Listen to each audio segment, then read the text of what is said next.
TDP నుంచి వైసీపీలో చేరిన ఎమ్మెల్యేల అనర్హతపై టీడీపీ అధినేత చంద్రబాబు నాయుడు తన అభిప్రాయాన్ని స్పీకర్కు పంపారు. ఎమ్మెల్యేలు వల్లభనేని వంశీ, కరణం బలరాం, వాసుపల్లి గణేష్, మద్దాలి గిరిధర్లను అనర్హులుగా ప్రకటించాలని party whip Veeranjaneya Swamy speaker కార్యాలయంలో పిటిషన్ దాఖలు చేశారు. ఈ వ్యవహారంపై స్పీకర్ తమ్మినేని సీతారాం చంద్రబాబు అభిప్రాయాన్ని కోరారు. పార్టీ నిర్ణయం మేరకు అనర్హత పిటిషన్ దాఖలు చేశామని, ఎమ్మెల్యేలపై చర్యలు తీసుకోవాలని స్పీకర్కు చంద్రబాబు బదులిచ్చారు. తన అభిప్రాయాన్ని స్పీకర్ కార్యాలయానికి పంపారు. మధ్య సమాచారం ప్రతినిధి పూర్ణ అందిస్తారు. పూర్ణ, కాంతి, ఏదైతే టీడీపీ పార్టీ మారిన ఎమ్మెల్యేల అనర్హతపై స్పీకర్ కు తన అభిప్రాయాన్ని అయితే చంద్రబాబు పంపడం అయితే జరిగింది. ఏదైతే దాని మీద అభిప్రాయాన్ని కూడా ఆ స్పీకర్ చంద్రబాబు అయితే కోరటం కూడా జరిగింది.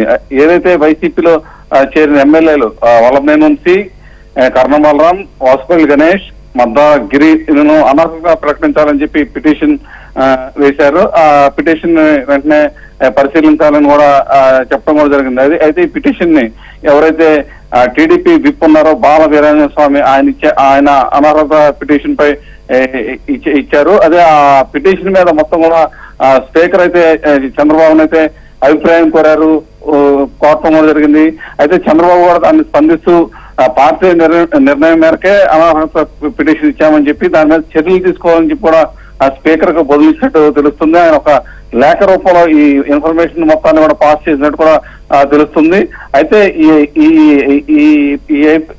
ఏదైతే తన అభిప్రాయం ఏదైతే ఉందో అవన్నీ కూడా ఒక లేఖ రూపంలో స్పీకర్ కి పంపించినట్టు కూడా టీడీపీ అధిష్టానం అయితే తెలుపుతుంది. మొత్తానికి ఎవరైతే అంటే టీడీపీ పార్టీ వీడి వైసీపీలో చేరిన ఎమ్మెల్యేలు ఎవరైతే ఉన్నారో వల్లభనేని వంశీ, కరణం బలరాం, వాసుపల్లి గణేష్, మద్దాల గిరిలను అనర్హులుగా ప్రకటించాలని చెప్పి మొదటి నుంచి కూడా టీడీపీ డిమాండ్ చేస్తూ వస్తుంది. కానీ అప్పటి నుంచి కూడా చాలా పెండింగ్ లో పెట్టుకుంటా వచ్చారు.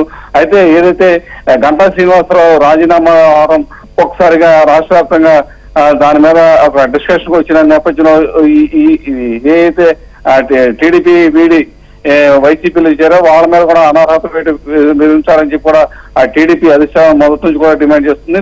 దీనిపై అయినా కూడా ఇప్పుడు ఇంకా మరింత ఒత్తిడి తీసుకొచ్చి వాళ్ళు కూడా అనర్హత వేటు వేయాలని చెప్పి కూడా వీళ్ళంతా కూడా అభిప్రాయాన్ని వెళ్ళబుచ్చుతున్నారు. Right Purna, thank you.